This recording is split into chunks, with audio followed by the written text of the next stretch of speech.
বলেন ওয়াইদা কিলা লাহুম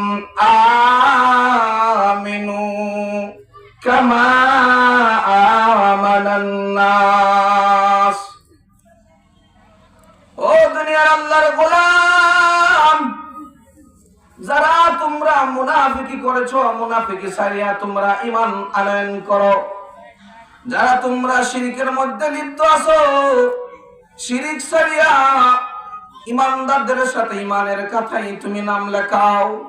ও কাফেরের গোষ্ঠী, তোমরা কুফরি মতবাদ ছেড়ে দিয়া আমার ইমানদারের সাথে ইমান আনিয়া তোমরা জান্নাতের টিকিট খরিদ করে নাও। এই হলো আজকের আলোচ্য বিষয়ের পয়েন্টগুলো। আল্লাহ বলেন আমিনু, তরজমা বুঝেন ওয়াইদা কিলা লাহুম, যখন তাদেরকে বলা হলো আমিনু, ঈমান আনয়ন করো, কামা আমানান নাস, যেরকম ভাবে ঈমানদাররা ঈমান আনয়ন করেছে। নাসের একটা ব্যাখ্যা করেছে ঈমানদার, যেরকম ভাবে ঈমানদাররা ঈমান আনয়ন করেছে। দুনিয়ার তিন দলে বিভক্ত ঐক্য জুটেরা, দুনিয়ার তিন দল কারা কারা? কাফের, মুশরিক, মুনাফিক। এই তিন দলে মিলিয়া একজোট। এই তিন দলের লোকেরা তোমরা যেভাবে ঈমানদাররা ঈমান আনয়ন করেছে এইভাবে তোমরা ঈমান আনয়ন করো। এক দল বলে হুজুররা কেন ঈমানদারদেরকে ঈমানের সবক দেয়? নবীদের যুগে সাহাবায়ে কেরাম তাবলীগ করছে কাফেরদের বিরুদ্ধে, আর বর্তমান যুগের হুজুররা তাবলীগরা ঈমানদারের দাওয়াত দেয়। কয়নি আল্লাহ রাব্বুল আলামিন এই কথাটাই বুঝাইছেন, হে দুনিয়ার মানুষেরা, যারা তোমরা মুশরিক মার্কা ঈমানদার আনছো, তোমরা ঈমান আনো, পাঁচ ওয়াক্ত নামাজ মসজিদে গিয়ে পড়ো, আবার শাহজালালের মাজারে গিয়া পেট লাগাও, পেট লাগায় বসা দেও, আর কো বাবা আমার ছেলে নাই, ছেলে দেও। আছে না? এই সমস্ত মুশরিকদেরকে যারা মসজিদে গিয়ে নামাজও পড়ে, আবার শাহজালালের মাজারে গিয়ে ছেলেসা, কুমিরের কাছে গিয়ে ছেলেসা, এবং মাছের কাছে গিয়ে ছেলেসা, এই সমস্ত ঈমানদারকে আল্লাহ সম্বোধন করে বলে এইগুলি বাদ দিয়া সাচ্চা ঈমানদারের মতন তোমরা ঈমান আনো। কথা বলো, কথা ঠিক না বেঠিক? কথাগুলো বুঝাইতাম পারছি না? ঈমানদাররা কেন ঈমানদারদের বিরুদ্ধে দাওয়াত দেয়? ঈমানদাররা কি ঈমানদারের বিরুদ্ধে দাওয়াত দেয় না? ঈমান হারাদেরকে ঈমানদাররা ঈমান হারাদেরকে ঈমানের দাওয়াত দেয়। কথা বুঝাইতাম পারছি না? আপনাদের সমাজে এই গুতাগুতিটা নাই যে ঈমানদাররা কেন, তাবলীগওয়ালারা কেন মুসলমানদেরকে দাওয়াত দেয়? নবীর যুগে তাবলীগ আসেন বেঈমানদেরকে দাওয়াত দেওয়া, আর এখন যারা ঈমানদারের দাওয়াত দেয় এরা সত্যিকারের ঈমানদার না বেঈমান? কথা বুঝাইতে পারছি না। সত্যিকারের ঈমানদার না বেঈমান? বেঈমান। আপনি মসজিদে গিয়ে নামাজ পড়বেন, আবার শাহজালালের মাজারে গিয়ে ছেলে চাইবেন, সেজদা দিবেন, আপনার ঈমান আছে? ঈমান নাই। ঈমান যদি থাকতো আল্লাহ রাব্বুল আলামিন জান্নাতের সুসংবাদ দিত, কিন্তু ঈমান নাই। এই কারণে জাহান্নামের দুঃসংবাদ দিয়া আল্লাহ আয়াত নাযিল করে বলেন, আমার কথা না, আল্লাহর কোরআনের কথা, ওমাই ইউশরিক বিল্লাহ ফাকাদ হারামাল্লাহু আলাইহিন নার। মান ইউশরিক বিল্লাহ ফাকাদ হারামাল্লাহু আলাইহিল জান্নাহ। আল্লাহ রাব্বুল আলামিন বলেন, যারা আল্লাহর সাথে শিরিক করে এদের জন্য আল্লাহ জান্নাত চিরতরের জন্য হারাম করেছেন। এখন আমাদের সমাজে অনেকগুলো শিরিক আছে। আমরা ঈমান আনবো, ঈমানদারদের সাথে ঈমান আনয়ন করব। কাদেরকে আল্লাহ বললেন এই বাতটা আমরা আগে বুঝি, পরে আমরা কাদের মতো ঈমান আনয়ন করব এটা পরে বলবো। আল্লাহ রাব্বুল আলামিন মুনাফিকদেরকে বললেন যে তোমরা মুনাফিকি ছাড়িয়া তোমরা ঈমান আনয়ন করো। আল্লাহ রাসূল সাল্লাল্লাহু আলাইহি ওয়াসাল্লামের কাছে একদল লোকেরা নবীজির জীবক দশায় আসতো, আয়া বলতো কালু আমান্না, নবীজি আমরা তো আপনার উপর ঈমান আনয়ন করছি।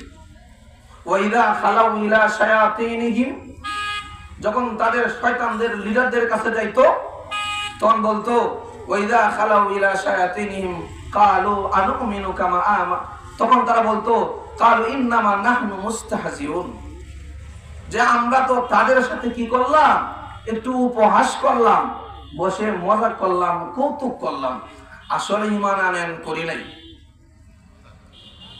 ঘটনাক্রমে একদিন আবু জেহেল মদিনার মক্কার লোকদেরকে নিষেধ করে দিলেন, ও মক্কার লোকেরা, খবরদার তোমাদেরকে আমি সংকেত করে দিলাম, কোনদিন নবীজির তেলাওয়াত শুনবা না। নবীজি যখন তেলাওয়াত করে তখন নবীজির তেলাওয়াত তোমরা শোনার জন্য নবীজির কাছে যাইবা না। আল্লাহর নবী হাতিমে কাবায় বসে বসে আল্লাহর কালাম যখন তেলাওয়াত করতেন তখন তেলাওয়াত শোনার জন্য মদিনারা মক্কার আবাল বিদ্যা বিনীতা সকলেই নবীজির তেলাওয়াত শোনার জন্য চলে আসতো। ঘরে বসে তার থাকতে পারতো না, এত সুন্দর তেলাওয়াত নবীজির তেলাওয়াত শোনার জন্য তারা চলে আসতো। আবু জেহেল যখন নিষেধ করে দিলেন তখন তিনি আবু জেহেল নিষেধ করলেন ঠিকই, কিন্তু নিষেধ করার পরে আবু জেহেলের রাত্রে ঘুমে ধরে না। রাত্রে যখন বিছনাতে যায় শরীরে ছটপট শুরু হয়ে যায়, তখন তিনি আর বাধ্য হয়ে নবীজির তেলাওয়াত শোনার জন্য অদূরে দাঁড়িয়ে থাকতেন। এমন সময় ওলীদ ইবনে মুগীরা যখন চলে আসলো, এসে দেখে অদূরে দাঁড়িয়ে আবু জেহেল নবীজির তেলাওয়াত শুনে। ওলীদ ইবনে মুগীরা বলে, কিরে সর্দার, তুমি না গতকালকে আমাদেরকে মানা করে দিয়েছিলা, নিষেধ করে দিলা, নবীজির তেলাওয়াত শোনা যাবে না, তুমি নিজে দেখা যা নবীজির তেলাওয়াত শোনা কারণটা কি? আবু জেহেল তো বুদ্ধিমান মানুষ, সে বলে, ও ওলীদ ইবনে মুগীরা, তেলাওয়াত শোনার জন্য আসি না, দেখতে আসছি কে নবীজির তেলাওয়াত শোনার জন্য আসছে। আমি তো নিষেধ করলাম এখানে না আসার জন্য, তুমি কেন আসলা? আগে বলো তুমি কেন আসলা? আবু জেহেল বলে, তুমি কেন আইলা? ওলীদ ইবনে মুগীরা বলে, তুমি কেন আইলা? এই দুই বাদাম মিয়া একটার আরেকটারে জিগা, তুমি কেন আসলা, তুমি কেন আইলা? আবু জেহেল বলে, ও ওলীদ ইবনে মুগীরা, রাত্রে যখন গভীর হয়ে যায় নবীজি সাল্লাল্লাহু আলাইহি ওয়াসাল্লামের তেলাওয়াত না শুনে আমার ঘুমে ধরে না। নবীজির তেলাওয়াতে এত মধুর, এত আকর্ষণ আল্লাহ তার তেলাওয়াতের মধ্যে দিয়ে দিয়েছেন। এই জন্য একটু তেলাওয়াত শুনিয়া মনটাকে তৃপ্তি বানায়া, মনের খোরাক বানাইয়া আমি রাত্রে যখন ঘুমাই তৃপ্তি সহকারে আমার ঘুম চলে আসে। ওলীদ ইবনে মুগীরা বলে, ভাই, তুমি যেই রোগের রোগী আমি সেই রোগের রোগী। আমি যদি নবীজির তেলাওয়াত না শুনি আমারও রাত্রেতে ঘুমে ধরে না, বিছনাতে গলা কাটা মুরগির মতন আমার ছটপট শুরু হয়ে যায়। এই জন্যই রুহের খোরাক নেওয়ার জন্য আমি তেলাওয়াত শুনে আমার বিছনাতে আমি ঘুমিয়ে যাই। ও দুনিয়ার মুসলমানরা, আল্লাহর গোলাম, আজকাল যুবকদের অবস্থায় 12টা বাজে ফেলেছে। মোবাইলে দেখবেন হেডফোন লাগায়া আর গান লাগায়া রাত্রে ঘুমায় যা। ও যুবক ভাইরা, এই অবস্থায় যদি তোমার মৃত্যুবরণ হয়ে যায় জাহান্নামে তোমার চলে যেতে হবে। আবার অনেক যুবক ভাইরা এরকম আছে, রাত্রে বালিশের পাশে মোবাইল রাখিয়া অনেকেই কোরআন তেলাওয়াত শুনে, অনেকেই আবার গজল শুনিয়া শুনিয়া ঘুমিয়ে যা। তুমি যে বদ অভ্যাস করেছ, গান না শুনলে তোমার ভালো লাগে না। অনেক মানুষ আছে এরকম, দেখবেন সিগারেট ছাড়া তার মজা লাগে না। আমি প্রশ্ন করি, ও সিগারেট কোর, ও সিগারেট কোর ভাই, ও বিড়ি খাওরা ভাই, তুমি যে সিগারেট না খেলে তোমার ভালো লাগে না, আমরা হুজুররা সিগারেট খাই না, আমরা কি ভালো লাগে না? কথা কয় না? ভালো লাগে না কোনো শব্দ নাই। তুমি ফজল খুরুসি ছেড়ে দাও, অতিরিক্ত খরচ করাটা তুমি ছেড়ে দাও। আল্লাহ বলেন আমিনু কামা আমানান নাস। ও দুনিয়ার ইমানদারেরা, যেরকম ভাবে ইমানদাররা ঈমান আনয়ন করছে, ও মুনাফিকের দলেরা নবীজির সামনে এসে বলো ঈমান আনয়ন করলাম। বেঈমানদের সাথে কে বলো ঈমান আনয়ন করি নাই। মুসলমানদের সাথে একত্বতা প্রকাশ করিয়া মুসলমানদের ভিতর থেকে খবরগুলো নিয়া মুসলমানদের বিরুদ্ধে আমরাই লেগে যাই। একটু সামান্য সময় তাদের সাথে বসি, এই জন্য আমাদের দুইটা ফায়দা। এক নম্বর, যখন মুহাম্মাদের দরবারে যায়, মনে যতক্ষণ মুহাম্মাদের দরবারে বসে থাকি, ততক্ষণ দুনিয়ার মধ্যে সবচেয়ে বেশি আরামদায়ক জিনিস আমার মুহাম্মাদের দরবারে মনে হয়। যখন এখান থেকে বের হয়ে যায়, তোমাদের সাথে আসি, মুহাম্মাদের কবর নিয়া মুহাম্মাদের বিরুদ্ধে অস্ত্র ধারণ করে আল্লাহ রাব্বুল আলামিন ওই সমস্ত মুনাফিকদেরকে সবক দেওয়ার জন্য সূরাতুল বাকারা 13 নম্বর আয়াত আল্লাহ বলেন আমিনু কামা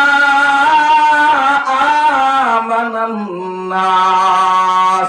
এরকম মুনাফিকি ছাড়িয়া আমার ইমানদারদের সাথে তোমরা ঈমান আনয়ন করো।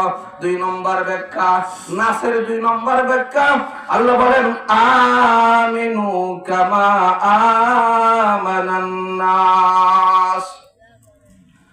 ও দুনিয়ার মুসলমানেরা, আল্লাহর গোলাম, আমার সাহাবায়ে কেরাম যেভাবে ঈমান আনয়ন করেছে সেভাবে ঈমান আনয়ন করো। আমার সাহাবায়ে কেরামের ঈমানের সাথে তোমার ঈমানটাকে মিলাও। সিবগাতাল্লাহ ওয়া মান আহসানু মিনাল্লাহি সিবগা ওয়া নাহনু লাহু আবিদুন। দুরঙ্গি छोड़ दो एक रंगी हो जा, दुरंगी छोड़ दो एक रंगी हो जा। सिबगाताल्लाह ওয়া মান আহসানু মিনাল্লাহি সিবগা ওয়া নাহনু লাহু আবিদুন। কবি বলেন, 2 রূপ ধারণ করিও না, দুরঙ্গি छोड़ दो एक रंगी हो जा। তুমি 2টা রূপ ধারণ করিও না। সাহাবায়ে কেরাম যে ঈমান আনয়ন করছে, এভাবে তোমার ঈমানটারে তুমি সাজাও। সাহাবায়ে কেরাম ঈমান কেমন ছিল? আল্লাহর নবীজির একজন সাহাবী, যার নাম হলো সিদ্দিক আকবর আবু বকর রাদিয়াল্লাহু তাআলা আনহুর ঈমান আর তোমার ঈমান যদি একরকম হতে পারে গো, আবু বকরের ঈমানের মতন যদি তোমার ঈমানটা হয়, কাল কিয়ামতে কঠিন ময়দানে আবু বকর সিদ্দিকের সাথে তোমার জান্নাত নসিব হবে।